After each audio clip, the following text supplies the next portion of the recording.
All right, let's do this. How's it going, Mets fans? Thank you guys so much for chiming in for the latest post-game show here on the channel. The Mets lose today, unfortunately, 3-2 in their four-game series finale in Wrigley against the Chicago Cubs. Overall, however, still win the series 3-4, and by no means was this series pretty. By no means should these past three games been as close as what they were for the Mets, but I'll be deep diving everything that you need to know from today's loss, the overall series in a nutshell, and then get into some more things outside of the Mets and their game that just fared, along with taking a quick preview at tonight's draft for the MLB that starts 7 p.m. Eastern time, folks. So pumped up for it. I know you guys are too. We'll be deep diving some huge trade rumors surrounding, yes, Juan Soto, among others. There's a lot to get into today, folks, so we will emphasize the Cubs series in the game to begin, but then from there, I really want to expand further on all the latest with the Mets, not including the home run derby tomorrow, which Pete Alonso is looking to three-peat. You have the All-Star game as well coming up with a couple guys representing for the Mets. Jeb McNeil's an All-Star. That's great to see. A starter, I should say. Yeah, there's just a lot to get into. Again, I know that today was a frustrating game for us Mets fans, but the Mets now head into the All-Star break, still 2.5 games up at first. Would have been nice if they got themselves at least one more game on the Braves, as the Braves surprisingly lost. I think it was 7-3 was your final in DC against the Nationals, and hopefully future Met and Juan Soto hit himself a bomb to get the final run in the Nationals today. So, yeah, a lot to get into. Again, some positives, some negatives. All I know that this is going to be a jam-packed discussion, and it surely will not be the last. I'm sure that we'll have another discussion either sometime tomorrow and then the coming days with all rumors and all the latest news, everything that you need to know about this Mets team, folks. But before I get into anything else, I want to thank you guys all so much for being on here. Guys, make sure to smash that like and subscribe on as always, whether you're watching this live or on replay.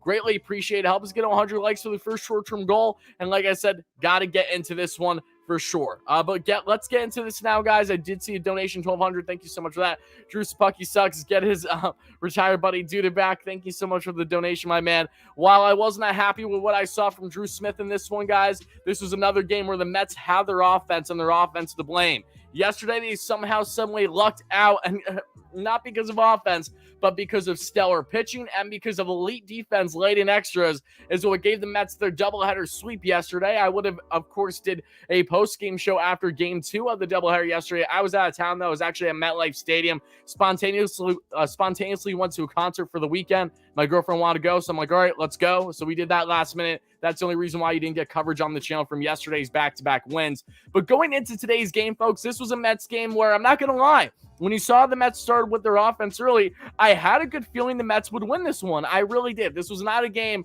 where I looked at it and thought, oh, the Mets are for certain going to lose. No, I was feeling pretty confident. What we have noticed with the Mets more often than not, folks, is when they score early, they tend to not just score often, but they tend to win ball games more often than not. And that started off in the first, as we saw, starting Marte, who's had a really strong series, bouncing back, coming from his injury to play against the Cubs in Chicago. He gets the Mets' first base knock of the day with a nice single. Then you see Francisco Lindor with an opposite field single, the first of 2 times today that he would get a base knock in that same exact spot from the left side of the plate, hitting for opposite field right past the second baseman to his left, at least from the hitter's standpoint.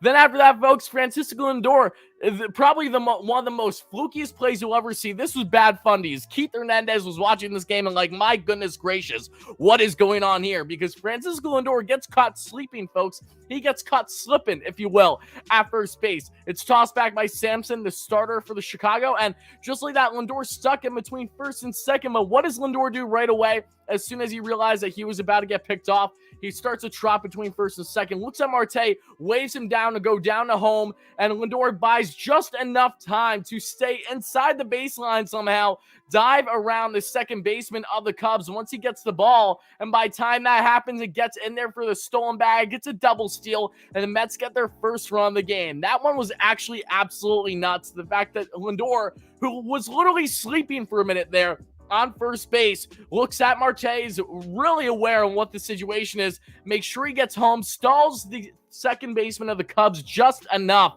to get Marte in for the first run of the day. That was absolutely electric. I thought Lindor didn't just have a great day. I thought Lindor has looked really, really well on this away trip, not just against the Cubs, but against the Braves especially. Shout out to Francisco. He keeps putting a smile on my face. Should have easily had 2 home runs today, but nothing was flying out of the ballpark at all today. And Wrigley, anyone that had any type of home run swing where they were barreling that bad boy of a ball perfectly it was dropping completely. The wind was not in their favor. I'm not trying to make excuses. If anyone and everyone was watching the game, it happened to both the Cubs and the Mets the entirety of the game.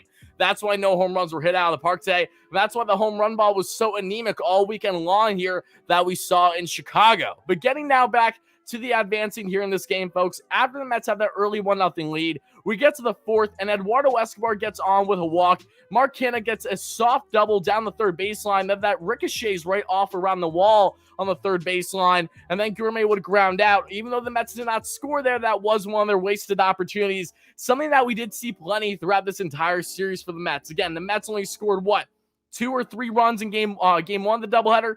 They scored 4 runs yesterday, I believe, in game 2 when Mad Max absolutely shoving with 11 Ks in just over 6 innings. I mean, this Mets offense outside of game 1 in Chicago where they dominated and won 8-0 definitely looked anemic, definitely looked like they have their same struggles. And if there's one positive that I can honestly say to take away from this series, folks, from what we saw here in winning 3 of 4 in Chicago while having an abysmal offense, is that now the Mets have this week-long stretch for the team to evaluate not just the draft starting tonight, but player evaluation. And there's a solid chance that this may have been the last time we saw one of Dom Smith or J.D. Davis play as a New York Met. Who knows if the Mets are going to make deals prior to the Padres series beginning. Again, if I'm a betting man, I'm going to see that most big deals are not going to happen until right around the trade deadline. But we still have a week span to see if anything's going to change with this team. And now the Mets just get further reaffirmed on what they need to do to address this club, which is, of course, adding some bats to this lineup, 1 or 2, 1 at minimum, helping out the bullpen, helping out starting. But before I get more on a tangent there, let's advance forward, folks. So the Mets leave a couple guys stranded there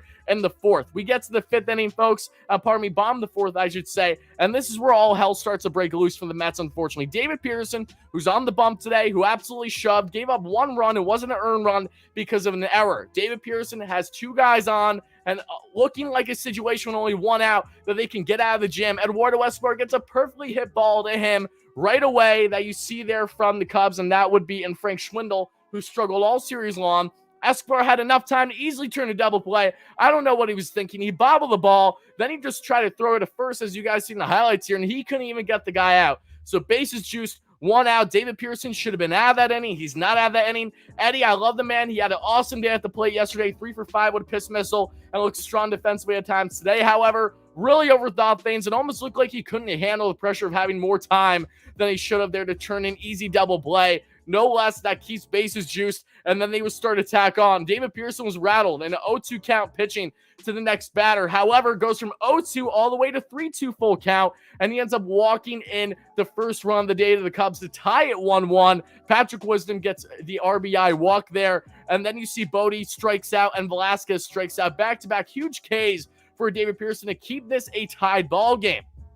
Then as we advance forward, folks, the Mets in the 5th inning, Brandon Nimmo gets on with a walk. Starling Marte with his second base knock of the day. Francisco Lindor flies 1 out. That should have easily been a 3-run bomb, but of course, because of the ball dropping, thanks to Wrigley Field, thanks to the wind, it drops. It's a deep fly ball, and there's still 2 guys on. And Pete Alonso, who really has been in a slump this entire away trip in Atlanta and in Chicago, continued here, but thankfully just got enough on the barrel with that one to get an opposite field RBI bloop single, somehow dropping between the infield and the outfield on the right side to bring in the Mets' second run of the day. Mets at that point have a 2-1 lead, and you're thinking, okay, it's going to be another close game. Hopefully the Mets can leg this one out. But unfortunately, after David Pearson exits this game, again, 5 strong, 3 hits, 0 earned runs, and Pearson should have had, I would assume, 6 to 7 innings today. He didn't, because he threw roughly 40 pitches, all in hand with him getting rattled from Eduardo Escobar with that brutal defensive error there back in the 4th inning. However, David still had a strong day, 8 strikeouts. He's been a strikeout king. Pearson's ERA is down 3.24. Tommy Hunter, who is one of my Warriors' top 5 stars today, folks, he comes in and absolutely shoves for 2 innings, you see there. In the 6th and 7th, only surrenders 1 hit. Beautiful stuff from Tommy Hunter, who has a 2.45 ERA out of the bullpen and a decent amount of innings so far for the Mets since he was brought to them earlier this season. But we advance forward, folks. In the 8th inning, the Mets, again, have opportunities to score. They don't get enough, but I do love the aggressive base running here. I don't think it was poor. Francisco Lindor gets his second base knock of the day, the second opposite field hit that you saw back from the 1st inning. After that, Eduardo Escobar gets in with the offense, too, with a nice opposite field hit deep down to the left field side. But then Lindor trying to act aggressive, going all the way to home, gets thrown out beautifully by Velasquez in the outfield for the Cubs. Beautiful throw, beautiful tag by Contreras, and just a rough one. Again, I wasn't really all that upset with it. I like the aggressiveness by Lindor, I got to be honest. At that point in the 8th, how can you go wrong with the Mets trying to steal a run and hopefully get themselves the win here, or at least add an insurance, at least tie the game, I should say. And pardon me, not tie the game. I don't know what I'm saying. At least add some insurance here, and that would end up hurting them and being their demise to an extent with this lack of overall offense, because we get to the bottom of the 8th. Drew Smith looking like he's in a setup role today. Drew Smith did not have it once again. Drew Flo has not just struggled with the home run ball, he struggled with consistency, and I loved what I saw from Drew that we saw back in the Atlanta Braves series, striking out 5 batters in 2 innings. That was awesome. He gave up that home run to Austin Riley, but who wasn't giving up home runs to Austin Riley this year? So I wasn't all that concerned on that front. However, Drew gives up 3 base knocks, gives up 2 earned runs that we would see there thanks to first an RBI ground out from Ian Happ, and then a Nico Horner RBI double there in the 8th. And just like that, the Cubs somehow, some way have themselves a 3-2 lead. The Mets in the top of the 9th then would find themselves with Luis Guillorme on base with a nice opposite field single. Guillorme's first and only base knock of the series. However, after that, J.D. Davis with only 1 out grounds into a double play as a pinch hitter, and that'll do her. 3-2 is your final, folks. Mets lose this one. Definitely a frustrating series if you watched it. I did not watch every game, every second live yesterday. Like I said, I was out of town all yesterday at MetLife Stadium, but I'm watching the highlights, going over the games again. It was just a grind for the Mets, more than it definitely needed to. So I understand everyone's frustrations, criticisms with this offense, and not stepping up after really blowing the doors open here, making a statement, you would imagine, in Game 1 against the Cubs. However, I am satisfied that the Mets did get 3 of 4 from this series. Series wins are always most important to me. However, this was a sweep that felt like it was right. You had it right there, but you just blew it once again. So the Mets, again, 23 games above 500 now on the year. Did not gain any ground when they could have easily gained a game on the Braves today. It is what it is. We look at Billy Epler in the front office and see what they can do in addressing this team, folks. But before going forward, I want to thank everyone so much again that's been chiming in to this latest post-game show, guys. We'll be live for upwards of an hour today, 40 minutes to an hour. We'll see. Probably want to not take callers because the draft is at 7. I don't want this to drag out at all into the draft. We'll see how the Mets do have the draft. We'll be talking about shortly in the show. I got a lot to say about the draft. I got a lot to say about the trade rumors. But to continue about this Mets game today, Lindor is my personal number 1 star. Let me know what your guys' thoughts are in the chat here. Lindor's 2 for 4 with the key stolen base here that we saw. Now, my number 2 star, I got to go with David Pearson. I liked what I saw from David on the bump today. I know that he struggled mightily there that we saw in the 4th after Escobar labored by getting the error. However, getting those back-to-back strikeouts to less than a blow, only giving up that 1 run that wasn't even earned on him, was huge. David Pearson has been a stud for the Mets for quite a bit now this season, and I'm really curious to see how the Mets plan to utilize him should they add on any more pitching depth, which I fully expect by this year's trade deadline. My number 3 star, Starling Marte. Marte, really loved what Marte had brought to the plate and defensively today for the Mets. 2 for 4 with that run score. That that stolen bag of a run scored is what Marte did back in the 1st. Thank you, Lindor, for making that play happen to begin with. And then Alonso, 1 for 4. Alonso did not have a great series. Yes, he had a bomb that we saw. Actually, Alonso was a factor in the Mets' wins yesterday. That's 1,000% true. So I won't say he had a terrible series, but Alonso, what we have seen at least during this entire away stretch in Atlanta and in Chicago, it was very swing and miss is what Alonso has struggled a little bit. However, Alonso now has broken David Wright's team record with 75 RBIs prior to the All-Star break. That's the first Met in history to do just that. And we'll see what Alonso's end-of-the-year stat line is once we get to that point. Big Meat Pete hopefully gets himself a 3-peat of a home run derby champ tomorrow with former Mets coach and Dave Joust that'll be throwing to him. It's going to be electric. I'm excited to watch that one for sure. But my number 5 star, Tommy Hunter, got to appreciate the bullpen regardless if it's in wins or losses. When Tommy goes out and eats 2 innings for you in Chicago, only surrendering 1 hit, he deserves massive credit, especially when you look at the fact, and no insanity, the record from Wright was 74, and it surpassed it was 75. So Alonso getting past that to 75 RBIs was absolutely massive. I'm not saying I'm pretty sure Alonso has more than 75 RBIs on the year, I think. I'm just saying the record to pass him was 75 before the All-Star break. I did know that. Let me just double check here real quick. Alonso's numbers on the year. Yeah, Alonso's 78 RBIs total. You're correct. But to get the record, it was only 75 that he needed. So that's pretty sick by Alonso, no less. But guys, my overall takeaway from this series in a nutshell, may expand on it more tomorrow, guys. In case you're unaware, normally I come out with a podcast after every series I've been doing for the Bleav Network. Myself and my co-host Joe Serralo and our soon-to-be third co-host, which is a former New York Met. Hopefully we get our first episode of all three of us together sometime next week. But normally, I'm recording with him after a series like this, but Joe is currently unavailable, unfortunately. So I'm not sure if there's going to be a podcast out. I may record a podcast myself, and it comes out as a premiere on the channel early tomorrow, wherever you get your podcast. Or another option is I may just come out with separate Mets content, might do my own stream or my own video that's very similarly formatted to the pod, but is separate. And what I mean by that is there's just so much that needs to be deep dive with the Mets. There's so much that's happening with them right now, not just with the draft coming up, but with these Juan Soto rumors that I have a lot to say about, guys. Some positive news on the rumors. It's more than just the fact of saying that they would be a potentially good fit. There's already substance to this, which is exciting, regardless on the likelihood being strong or not of him landing in Queens or being dealt anywhere by this year's trade deadline. But then you, of course, have the home run derby again. You have the All-Star game coming, and you have naturally more rumors throughout the week. I'm going to be out of town, guys, basically all for the next week plus, even during the Padres series. But I'm going to do my absolute best to cover everything I possibly can for you guys on the channel that needs to be covered. So stay tuned for either a new podcast episode tomorrow, or it'll be my own type of version of a podcast episode where it's not official for Bleav, but is official here on the channel. So just stay tuned for that. A lot needs to be discussed. But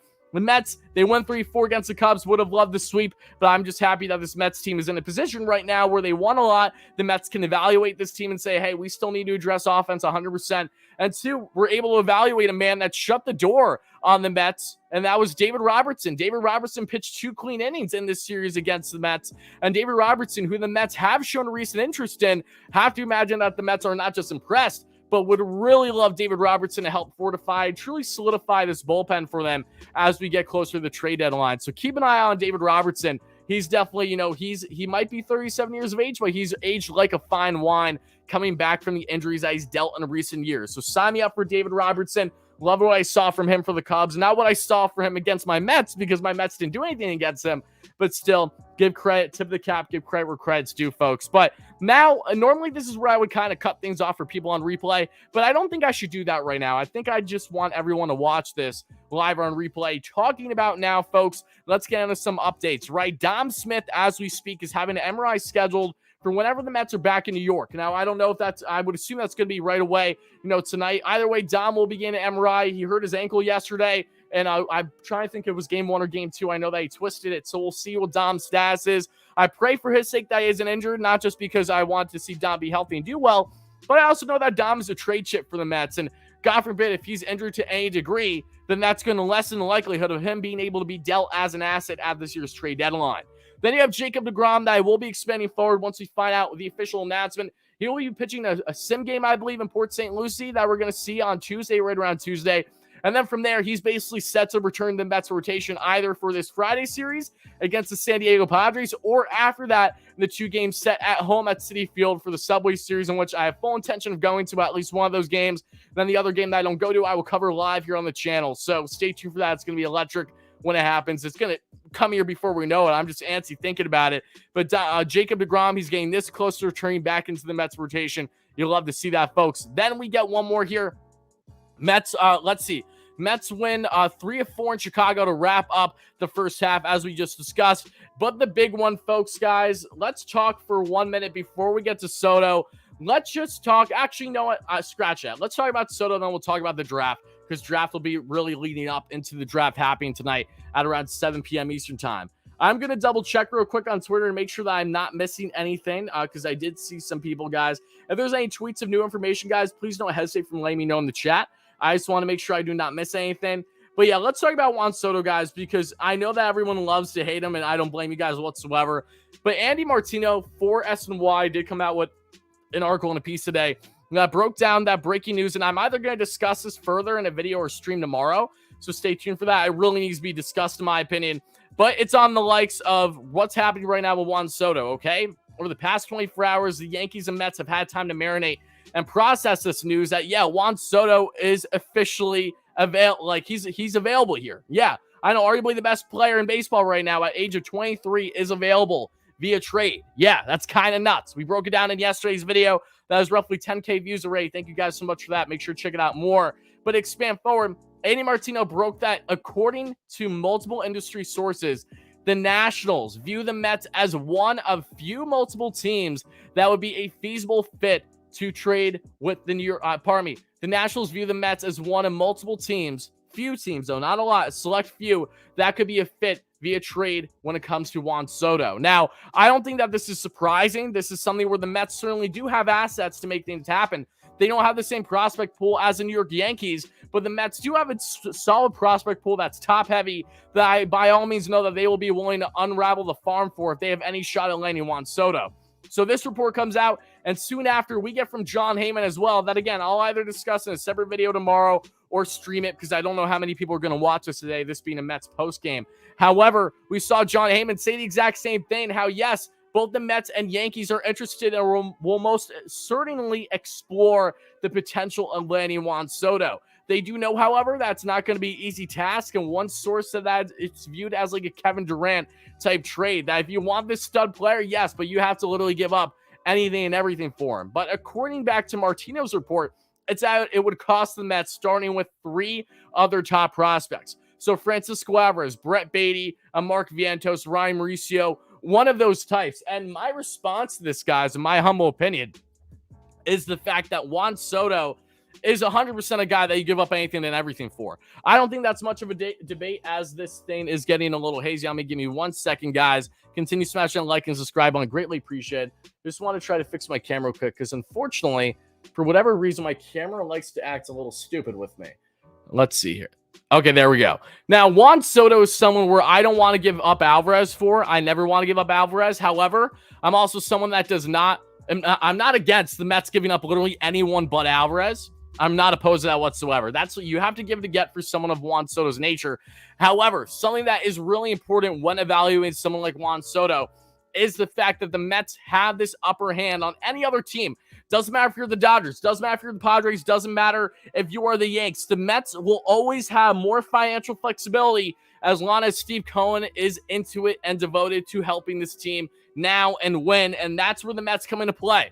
The Mets find themselves in a situation where they are willing to potentially take on one of the contracts of the Corbins or the Strasburgs of the world. As I discussed in my video yesterday, that is an X factor for the Mets. Now, this does not mean that's impossible for the Dodgers or the Yanks to do the same, but the Dodgers and the Yanks are strung thin as is. I do believe that the Mets can certainly go out and eat an entirety of that contract that Billy Epler has emphasized in the past, going back early in the offseason, going out actually throughout this season via trade, that he is aware the Mets have financial flexibility. They will be willing to bite a bullet on a bad contract to help them in a bigger deal. And if they can potentially bite the bullet on a deal for, say, hypothetically, a Juan Soto, what does that do for the Mets? That can be the X factor in landing Juan Soto and not losing Francisco Alvarez. Because, look, the Nationals, they already have a young stud of a catching prospect that's been playing with them all this year in Keibert Ruiz. I think he's a really, really fine young ball player, a switch-hitting catcher that they acquired last year in the Dodgers trade, where Mad Max and Trey Turner went the other way. Josiah Gray was that other big prospect that's been solid pitcher for them so far this year. But Ruiz, they have their backstop of the future, assumably. Now, don't get me wrong. Who doesn't want Francisco Alvarez? He's a top prospect in all baseball right now. You can play him at catcher or DH. However, his future is so bright, and the Mets' future at the catching position is by no means bright, and they do not have Alvarez. So I think it's vital for the Mets to really be careful with these negotiations, but more than anything, do their absolute best to take advantage of their financial flexibility so that way they can not part with Alvarez, but be willing to bite the bullet on parting with your other top prospects. And this is where we shift now, folks, into Alvarez, not Alvarez, but Soto, and what that potential means as we look ahead into this year's draft that is starting again tonight. First round, Mets have picks 11 and 14 in there, baby. Starts at 7 p.m. Eastern time. And what is so exciting about this year's draft, folks, is that this is destined for chaos. There has been rumors and reports endlessly everywhere, folks, that the Mets could find themselves in a position where they might be able to land a top prospect that falls lower because they're going to give him a ridiculous price on his overslot, underslot, however you say, overslot value. They could pay up for a prospect far better than some other teams and just say, hey, if you drop to pick 11 or 14, we will assure you that you get the biggest payday possible out there. And that is where the likes of an Elijah Green comes in. He's a pipe dream. I'm not getting my hopes up on Elijah Green, but Elijah Green is one of the biggest and best boppers in this year's draft, folks. And it's going to be really key. He's a guy that can be argued to go first overall, 1,000%. But knowing how much of a payday he's going to be looking for with his bonus, that's something where the Mets can come in and take advantage. This is a little similar to the Kumar Rocker situation last year, where the Mets were able to get Rocker around that 11th pick or so because other teams weren't willing to pay up the dough for him. Now, we know what happened with Rocker. The Mets were not on the run. Rocker got literally shoulder surgery in the offseason. Now he's back in this year's draft. No, he's not coming back to the Mets. The Mets, they're not doing that, and Rocker would have to approve the signing, the move to happen. It's not going to happen. So get your hopes up on that one. But what we do know is that the Mets have already toyed with the idea of going after a top prospect and assuring him that if you drop to us, we will make sure that you get the payday you are looking for. They could do it with Elijah Green. They could do it with some big names here that are expected to go within the top 2 to 5 of this year's draft, simply because they have more money to pony up and deal with than opposing clubs in baseball. So this year's draft is going to be absolutely electric. But what isn't just important for the Mets here about the draft is the guys that are available, but it's also what we are seeing here with not just the guys available, but how they can be utilized in a trade. The Mets are going to go all in. Say, hypothetically, let's speak here, because the Mets already have interest in Soto, as they should. Every team that has a chance of being on Soto is going to.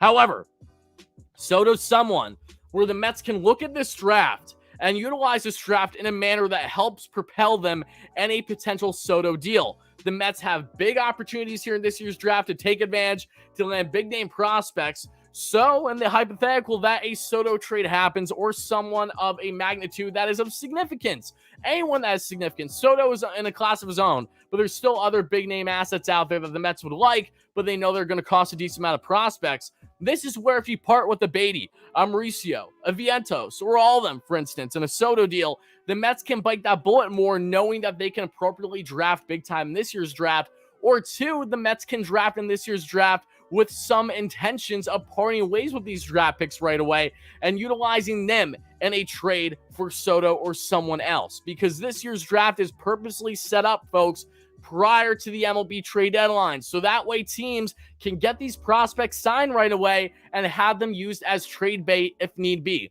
This was strategically planned by the MLB. I think it's actually brilliant, if I'm being quite honest with you. You can go out, have a massive draft. Again, the Mets have 2 picks in this year's first round, and then they can get creative and potentially part with either of those picks early and the leading up to this year's MLB trade deadline. So it's going to be very interesting and very creative to see what the Mets do here. I assure you that if the Mets do anything groundbreaking, the Mets get Elijah Green tonight, I will literally I will contemplate streaking. I'm not going to lie. You may see a video of me on Twitter or on YouTube streaking down my block, because it may just need to happen. What I do know is that this year's draft is going to be nuts. I cannot wait for it. And whatever the Mets do, I will either come out with an immediate reaction either late tonight or at earliest sometime tomorrow, depending on who exactly they acquire, and we go from there. All I know is that a lot more content is going to be coming out, folks, tomorrow. Again, whether it's just a big live stream on talking about all the latest Mets news right now, whether it's individual video in a live stream, whatever it is, I do definitely want to cover a lot for the Mets tomorrow. So keep your eyes peeled for that one. It's going to be a lot of fun. And I'm also going to be live on Stark Raving Sports' YouTube channel, folks, at 4 p.m. Eastern time for right around a half hour. We're going to be shooting the shit. You're going to see me on there. We're going to be talking about all the latest on, really just going to be an all-star celebration. Stark Raving Sports are having on a lot of amazing guests.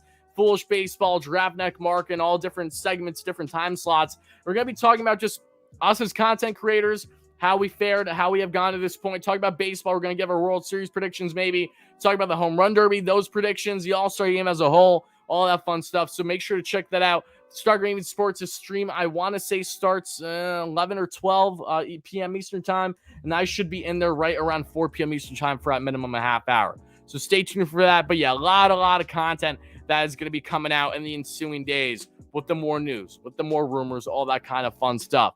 But guys, before we go forward, I just want to ask everyone right now, in your personal opinion, what is one player that you believe will be acquired by the Mets in tonight's draft, in this first round? Again, for people watching on live, Let me know in the chat right now. For people on replay, you might not even know. There's a solid chance that by the time you watch this on replay, maybe you already saw what transpired today. Regardless, just make sure to let me know in the chat right now. Who do you guys want in this year's draft? There's a lot of names. I saw a lot of people that have been toying with the idea that the Mets should go out and get a guy. Let's say an Elijah Green hypothetical could not work, which I would pray it would. But again, if it can't, then maybe the Mets go after a guy that drops a little bit because of his status having Tommy John surgery. And an Lesko, for instance, among others. Like, there are options out there. Dylan Lesko is a big one as well. So, yeah. Brock Porter's another big right-hand pitcher name. There's a lot of guys out here. So, let me know what you guys think. Kumar Rocker's not happening. To anyone that thinks Kumar Rocker will ever be a New York Met again, I promise you he will not. That ship has sailed. 1,000%. Tyler Wardy. My last name's Ward, but it's close enough. Yeah, maybe the Mets will draft me tonight. We'll see. Let's see. Jace John. Yep. Good. Okay. Let's see. Green. Yeah, Green would be insane. Green would be I would lose my mind. Let's see. Just looking up in the chat right now, guys. Bear with me.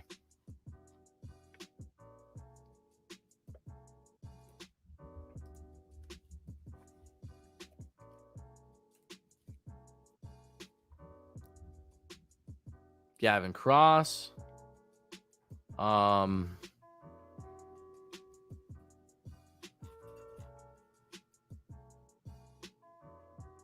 while I'm doing this in the live show, guys, I'm actually going to cut things off now for people on replay, more than likely, because, again, I just want to interact with the chat now. So, again, if you guys want to be part of this in live streams, just make sure you're subscribed, liked. Help us get to 100 likes for the first short-term goal. Like I said, we're trying to get 200 by the end of the live show. It'd be greatly appreciated. But no matter what, let me know all your thoughts in the comments below for people on replay. How you feel after today's loss and the overall series victory 3-4 against the Chicago Cubs in Chicago? What was your biggest takeaway, not just from the series, but overall with the Soto rumors, with the draft coming up, all that crazy stuff? Make sure to let me know it all. I'd love to hear your reactions. Check out previous content as always, guys. But for people in the live chat, let's continue answering your comments, questions, and concerns, especially regarding this year's draft and what may happen tonight. But for people on replay, this is where we're cutting things off.